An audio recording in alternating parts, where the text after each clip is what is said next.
আল্লাহর বান্দারা যখন নামাজ পড়ে তখন নাকি আল্লাহ বান্দাদের মাথায় এবং ফিটে হাত বুলাইয়া দেয়। মুফতি আনিসুর রহমান আশরাফি সাহেবের কথাগুলো একটু শুনেন, তাহলে বুঝতে পারবেন। বান্দা যখন সেজদা করে তো আল্লাহ তাআলা তার পিঠে মাথায় এভাবে হাত বুলাইয়া দেয়, আদর করে। আল্লাহ আদর করে, আল্লাহর কুদরতি পায়ে সেজদা দেয়, মালিক তখন আদর করে দেয়, পিঠে মাথায় হাত বুলাইয়া দেয়। আল্লাহ ডেকে বলে, আনিস আমারে সেজদা করছো না, ইরফা রাসা, উঠো, মাথা উঠো, ওঠো, বসো বসো।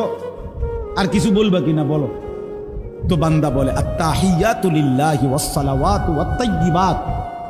আল্লাহ বলে, আচ্ছা আমার প্রশংসা করলা, খুশি হলাম, আর কিছু?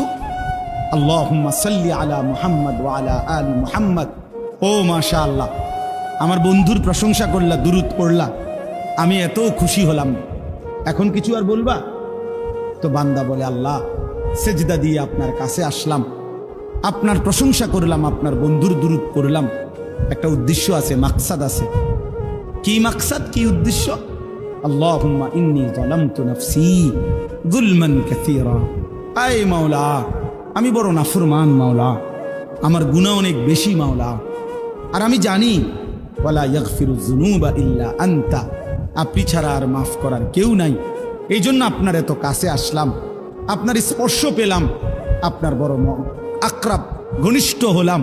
উদ্দেশ্য হলো ফাগফিরলি মাগফিরাতাম মিন ইনদিক, আপনার পক্ষ থেকে আমারে ক্ষমা করে দেন, ওয়ারহামনি, আমার একটু দয়া করে দেন, ইন্নাকা আনতাল গফুরুর রহিম, আপনি মাফ করবেন না কা, আপনি তো ক্ষমাশীল, আপনি দয়া করবেন না কেন, আপনি তো রহিম, দয়াবান। আল্লাহ বলে, কস কি রে বান্দা, এত আদর করে বললে মাফ না করি কেমন? হ্যাঁ, কি কইছেন এখন? আল্লাহু আকবার। এই জন্য বান্দা যখন সালাম ফিরায় এই ডানে বামে, তখন এই একবার কি করে আল্লাহু আকবার, অর্থাৎ উদ্দেশ্য হলো সে সালাম ফিরাইয়াই আল্লাহু আকবার বলে, অর্থ বলে আর মানুষের জানায়, ভাই সাহেব আল্লাহ বহুত বড় মহান, উনি আমার মাফ করে দিচ্ছেন। আল্লাহু আকবার। এই জন্য আপনারাই তো কইয়া উঠলেন আল্লাহু আকবার নিজে নিজে। আল্লাহু আকবার। যাই হোক, আমরা সবাই তো ওনার কথাগুলো শুনলাম। একটা কথা বলি ভাই, আপনি যখন নামাজ পড়েন, নামাজ পড়লে যে নামাজের মধ্যে যে কি মজাটা যে আছে, সেটা যদি আপনি বিবরণটা যদি না জানেন, তাহলে হয়তো বা ইবাদত করতে হয়তো ওই পরিমাণ আপনি মজা পাবেন না। একটা জিনিস হচ্ছে এটাই যে, মানে মুফতি আনিসুর রহমান আশরাফি সাহেব কথাগুলো যেভাবে বলছে, আপনি বিশ্বাস করেন, একটা মানুষ যদি তার হৃদয় দিয়ে কিংবা তার অন্তর দিয়ে যদি কথাগুলো যদি শুনে, সে আগামী দিন থেকে নয়, মানে সে যখন শুনবে তখনকার পর থেকে সে নামাজ পড়তে আলাদা একটা মজা পাবে।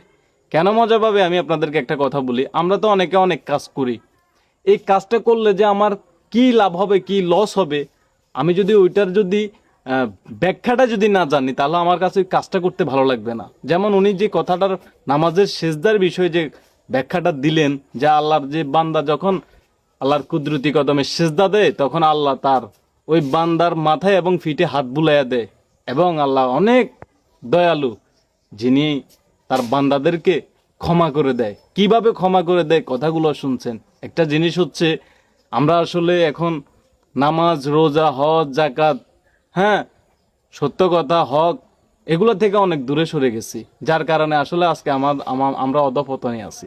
একটা জিনিস হচ্ছে এটাই যে বাস্তব, আপনি যে কোনো জিনিস যে ইবাদতটা করবেন, এটার যদি ব্যাখ্যা জানেন যে এই ইবাদতটা করার পরে যে আল্লাহ কি রকম সন্তুষ্ট হয় এবং আল্লাহ আপনার প্রতি কতটা খুশি হয়, সেটার ব্যাখ্যা যখন আপনি জানতে পারবেন, বিশ্বাস করেন দুনিয়ার কোনো কিছুতে আপনার আর ভালো লাগবে না। ওই জিনিসটার প্রতি আপনার এই পরিমাণ টান এবং ভালোবাসা আপনার প্রতি কাজ করবে, যেটা দুনিয়ার আর কোনো কিছুর প্রতি কাজ করবে না।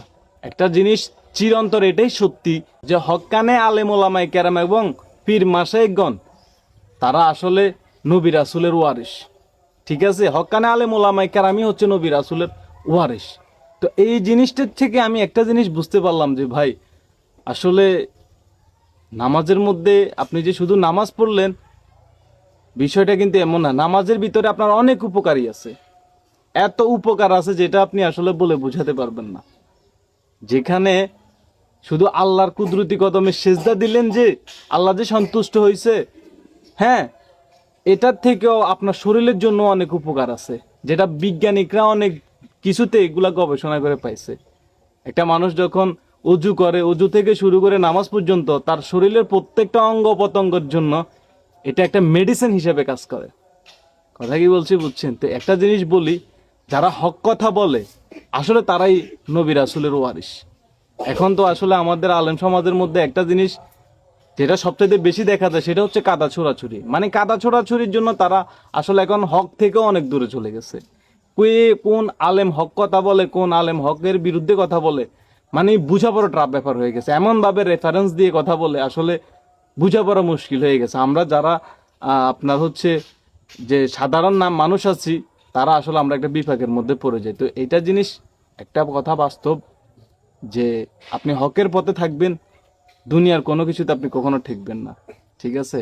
তো যাই হোক, আসলে ওনার কথাগুলো আমার মানে প্রত্যেকটা কথা আমার মনের ভিতরে এই পরিমাণ শান্তি এনে দিচ্ছে, এক আকাশ পরিমাণ, যেটা আসলে ভাষায় প্রকাশ করার মতো না।